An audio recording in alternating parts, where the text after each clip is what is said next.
United States Army presents A Big Picture, an official report produced for the armed forces and the American people. Now, to show you part of the big picture, here is Sergeant Stuart Queen. Today, The Big Picture is presenting the story of a man who holds one of the outstanding military records in modern history. A great field commander, a remarkable chief of staff, a military governor without parallel in modern times. His career has had many phases. It has been long and glorious. Above all, it has the glow of tremendous personal integrity. Douglas MacArthur, General of the Army, an historic figure in an historic speech before a joint meeting of Congress.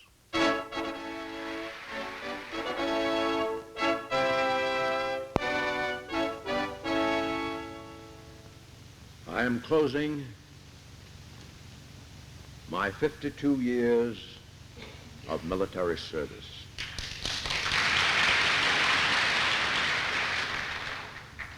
When I joined the Army, even before the turn of the century, it was the fulfillment of all my boyish hopes and dreams. The world has turned over many times since I took the oath on the plain at West Point. Indeed, much has happened to the world since Douglas MacArthur took the oath at West Point, and in the wars and the periods of peace since, he has often been a central and dramatic figure. The beginning of an extraordinary career. Young Douglas with his father, General Arthur MacArthur, boy colonel in the Civil War, and veteran of the Philippine campaign in the Spanish-American War. One day when the son was 13 years old, his father is said to have remarked, "I think there is the material of a soldier in that boy." A truth that was soon made clear. Entering West Point, he showed extraordinary brilliance in his studies, attaining an average that was the highest in a quarter of a century, and he won the coveted A in athletics as well.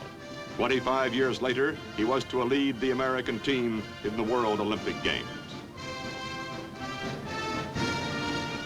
Meanwhile, the campaign in the Philippines was being brought to a successful completion under his father's able leadership.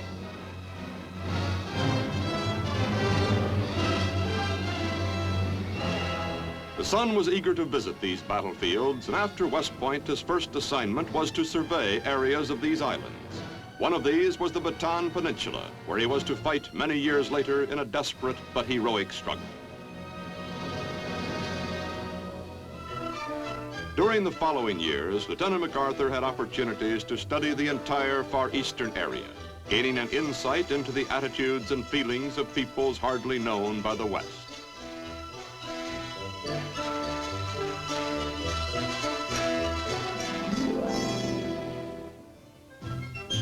At the beginning of World War I, the plan was to use only regular Army divisions to oppose the powerful German Army.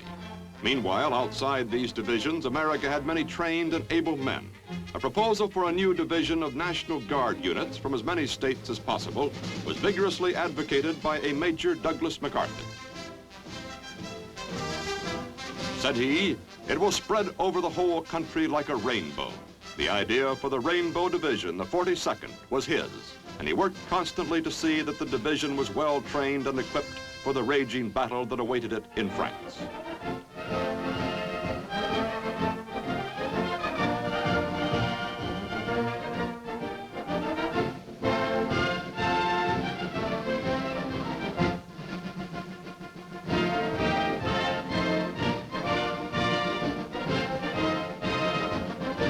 The Rainbow Division moved up to the front. Its full readiness, through the efforts of Colonel MacArthur, the division's chief of staff, was to prove fortunate indeed. It was during this period, too, that an impressive battlefield tactician began to prove himself and to foreshadow a great military future.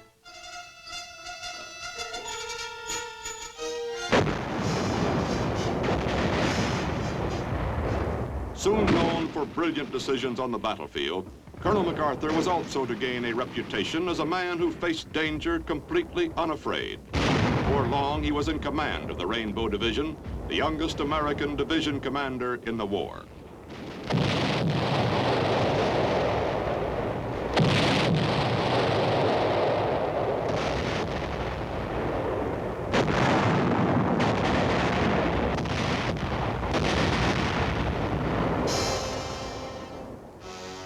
Twice wounded, twice gassed, he won more awards for valor than has ever been awarded to an American soldier, and was acclaimed by the Secretary of War and General Pershing as the greatest frontline general of the war. Returning to West Point, he became the youngest superintendent the Academy had ever had. Here he broadened the curriculum to include a full college education and introduced a now widely followed program of intramural athletics. Today, here, he is a symbol and an inspiration.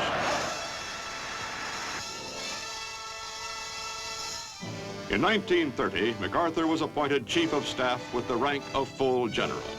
During his term of office, much of his time was spent in building an army that had been pared down to only 60,000 combat soldiers, a most difficult effort when an attitude of pacifism dominated the nation. In keeping with his principle of examining the military situation at close range, he toured Europe to observe the forces of other nations. In France, he was recognized once more for his outstanding military contribution to the Allied cause. In Germany, he foresaw the build-up for war.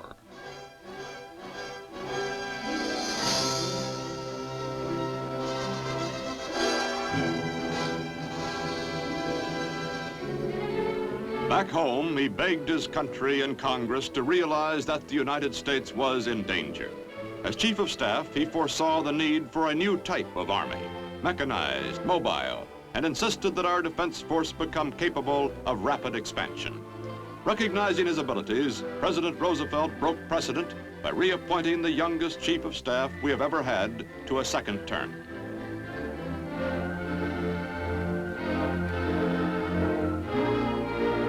In the 20s, MacArthur had served in the Philippines, and in the 30s he was asked to return as their military advisor. A deep mutual regard between the Filipinos and MacArthur grew during this period. It was the basis for a gallant defense that was to come.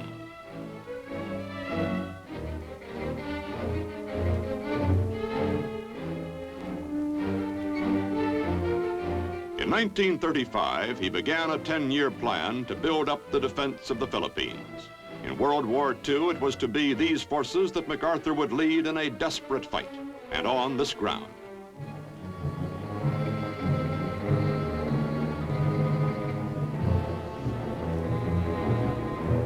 But now the leader, at 57, having served in the United States Army for 34 years, decided to retire. 4 years later, it was as though his military career were just beginning.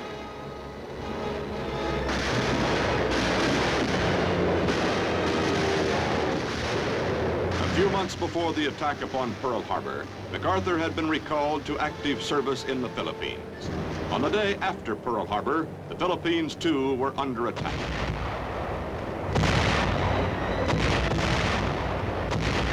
Defense here was pitifully hampered by lack of men and planes.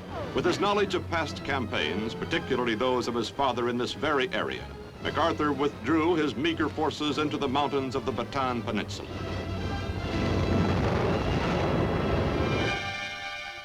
From the rocky fortress of Corregidor, he directed an operation as crucial as any in the war. This early campaign in the Philippines, the heroic fighting by a lonely army of Filipinos and Americans for almost half a year, caused a critical delay in the Japanese timetable of attack.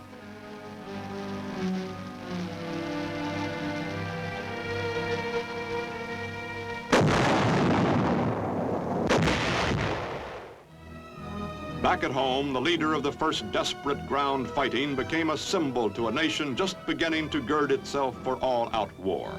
The people found in him what they were beginning to discover in themselves, a spirit of intense determination.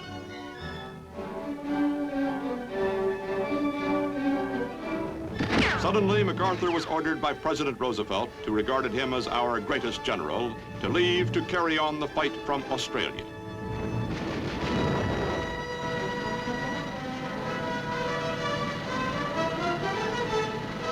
Leaving the Philippines hurt him deeply. As always, he wished to be at the front, beside his comrades. When finally they were forced into the infamous March of Death at Bataan, his promise to them was, "I shall return." They believed him implicitly. Until his arrival in Australia, the plan had been to await the Japanese attack and prepare as well as possible. Then it became apparent that the new Southwest Pacific commander had another plan. He had meant exactly, "I shall return." He was determined to carry the war to the enemy, to New Guinea, which was the direct route back to the Philippines. A long struggle lay ahead against huge numbers on countless islands. There seemed to be but one way: blast the enemy from every one of his island positions in the Pacific.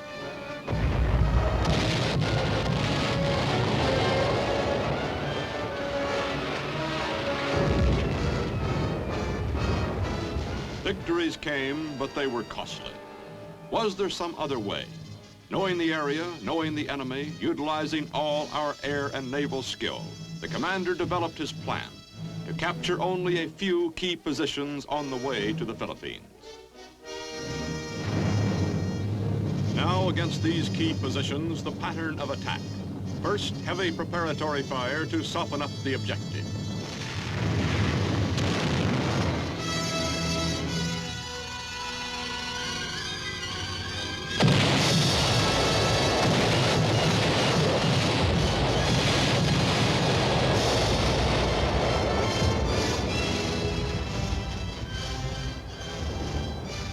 Next, the landings.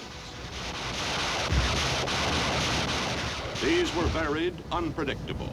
In each case, the selection was dictated by strategy rather than by sympathetic terrain.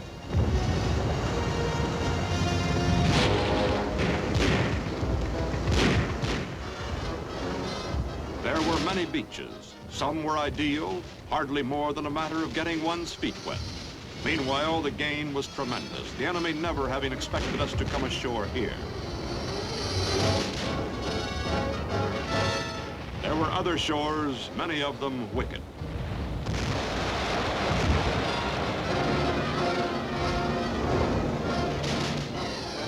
Sometimes the attack was in frail craft, sitting ducks for the enemy if surprise had not been accomplished.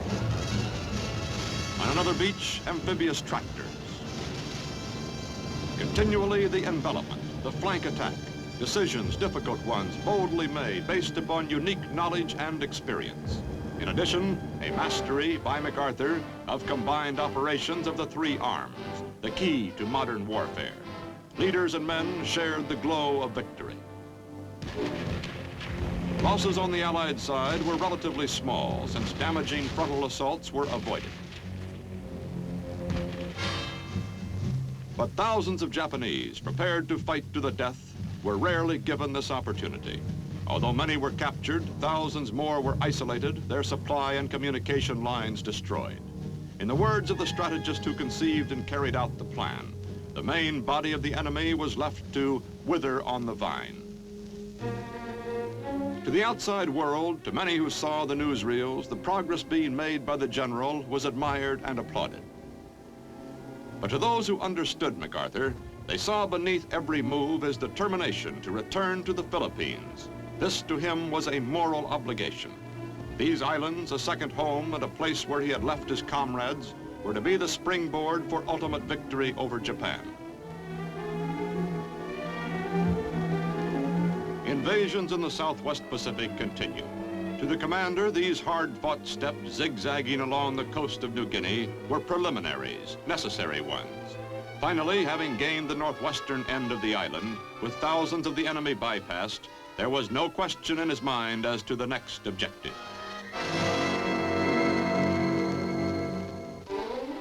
But the president, the commander-in-chief, was not so sure. In a meeting at Hawaii in 1944, Where do we go from here, Douglas? Shall it be Formosa or the Philippines? In the discussion with Admiral Nimitz and the President, there were many urgent military reasons for the choice presented. And one less tangible reason for going into the Philippines presented by MacArthur. On moral grounds, we had to return to support the Filipinos, our allies and friends. The decision was made. Leyte Gulf, 41 years before, as a newly commissioned engineer, Lieutenant MacArthur had made a survey of this area, its potentiality and needs in case of war. Now, 2 miles off the starboard, was Leyte again.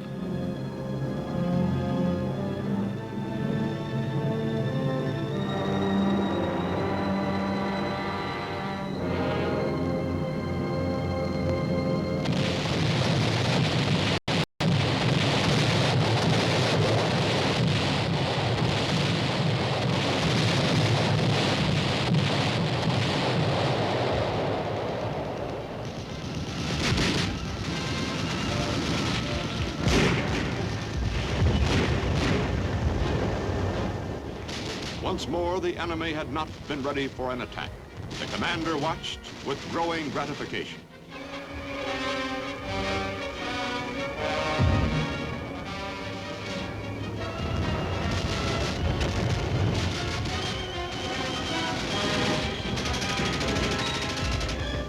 With the help of guerrilla intelligence and sabotage, Americans held the beachhead, encircling and surprising the enemy.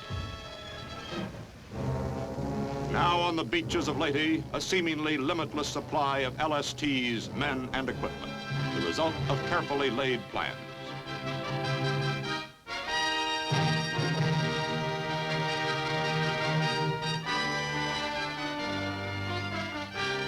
Directing the attack, the general seemed to be everywhere at once. Every day, at some point in the front lines, his men would spot the familiar faded field marshal's cap and the outsized corncob pipe. The landings at Leyte and Lingayen Gulf finally brought troops on the final difficult leg of the journey, on the road to Manila, where the going became more difficult as the enemy threw in huge numbers of reinforcements in an all-out effort to halt the steady advance. There was no timetable now in MacArthur's mind, only that he must get to Manila without delay to rescue prisoners from the reported increasing savagery of the Japanese guards.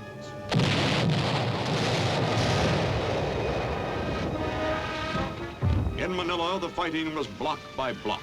Troops found what the leader had told them to expect. The enemy had dug in for a long siege.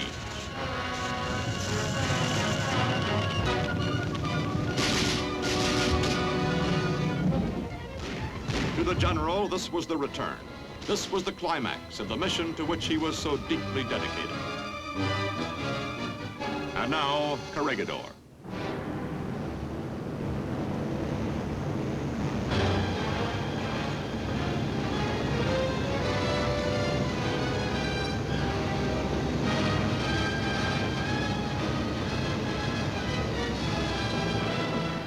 The stronghold, which early in the war had been so effective a fortress for withstanding attack, was now his.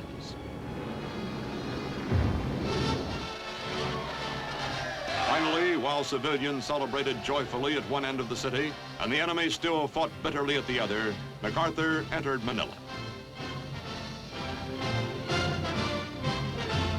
He had kept the soldiers' faith. Probably his greatest reward was the visit to prison camps. Santo Tomas, Bilibid, Cabanatuan, Los Baños. A series of daring surprise raids had rescued every prisoner held by the Japanese.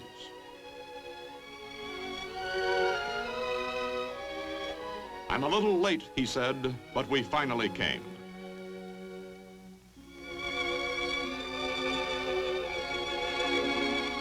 Once more, Corregidor and the Philippines were under an American flag. Then, suddenly and swiftly, the war against Japan was brought to a close. As the principal architect of the Pacific victory, credited by the chief of Britain's wartime Imperial General Staff as the greatest general of the war, MacArthur was the natural choice as supreme commander to enforce the surrender terms.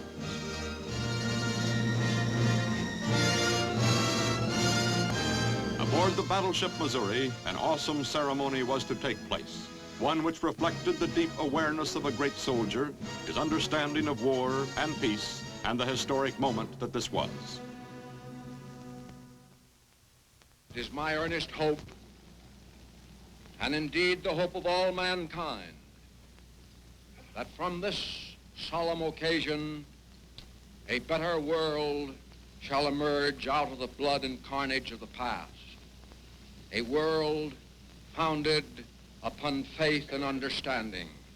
A world dedicated to the dignity of man and the fulfillment of his most cherished wish for freedom, tolerance, and justice. Let us pray that peace be now restored to the world and that God will preserve it always. These proceedings are closed. Now began one of the strangest occupations of any land by any conqueror. An idealist with firm convictions on the way democracy can be presented to Eastern peoples, MacArthur determined to guide the Japanese through a complete social revolution. While the emperor with his deep hold upon the people was retained, almost every other institution became affected by what was entirely new to the Japanese, Western democracy. The ideas caught on under the sure leadership of MacArthur. There was the enactment of a constitution and universal suffrage.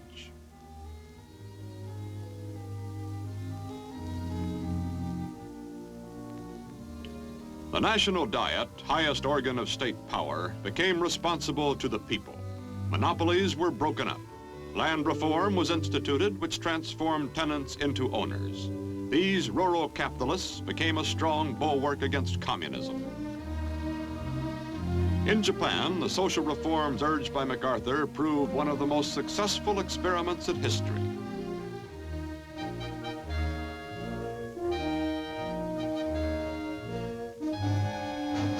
An implacable enemy became a friend.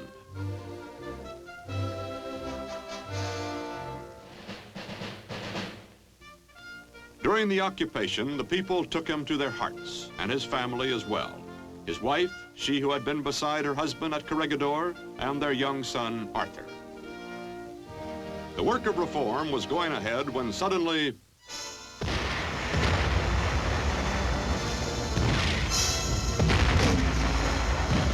a huge military force swept down from North Korea across the 38th parallel.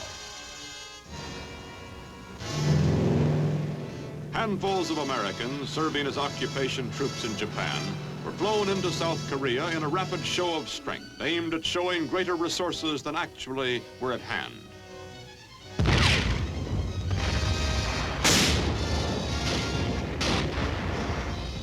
The strategy worked. The North Koreans ran into resistance, bogged down, waiting for more troops and artillery, while reinforcements poured into South Korea to turn the tide of battle.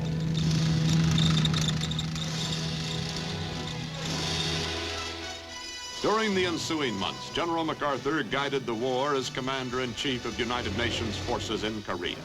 Again, he studied the fighting at close range, a man in his 70s, visiting battlefields as dauntlessly as he had many years before when a young officer in France.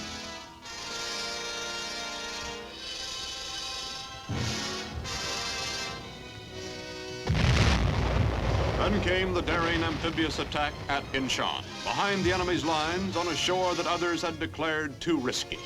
The landing was a complete surprise and success.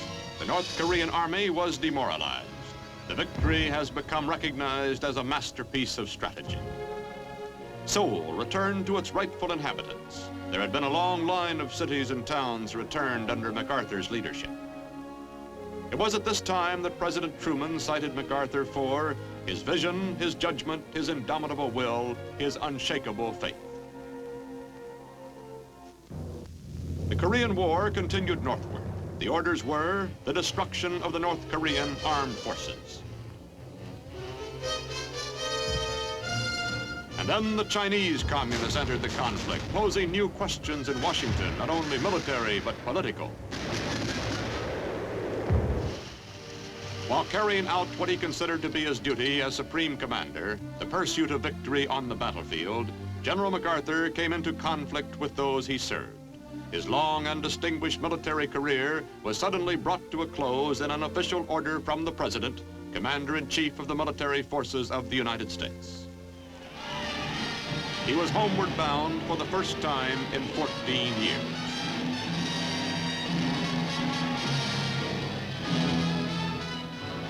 The San Francisco reception was the largest, the most vociferous the city had ever known.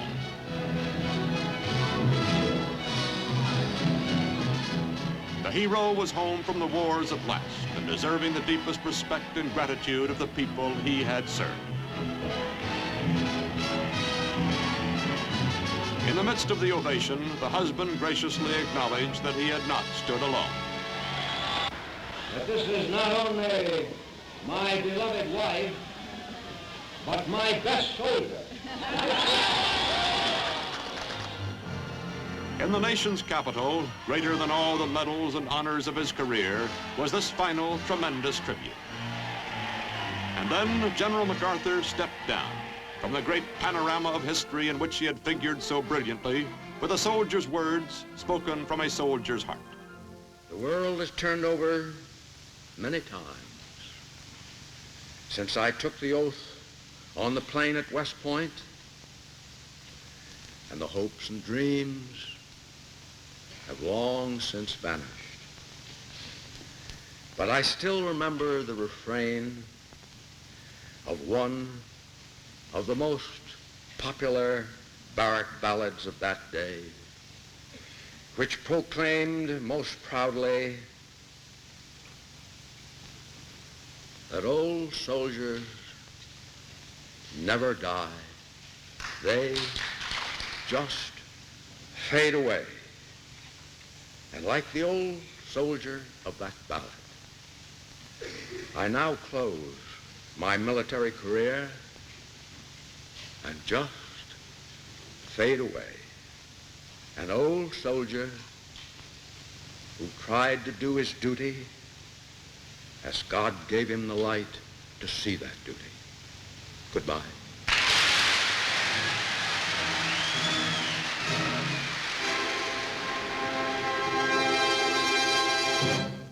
The name of General Douglas MacArthur cannot fade away. It shines forth brilliantly on some of the most glorious pages of our history. Now, this is Sergeant Stuart Queen, inviting you to be with us again for another look at the big picture.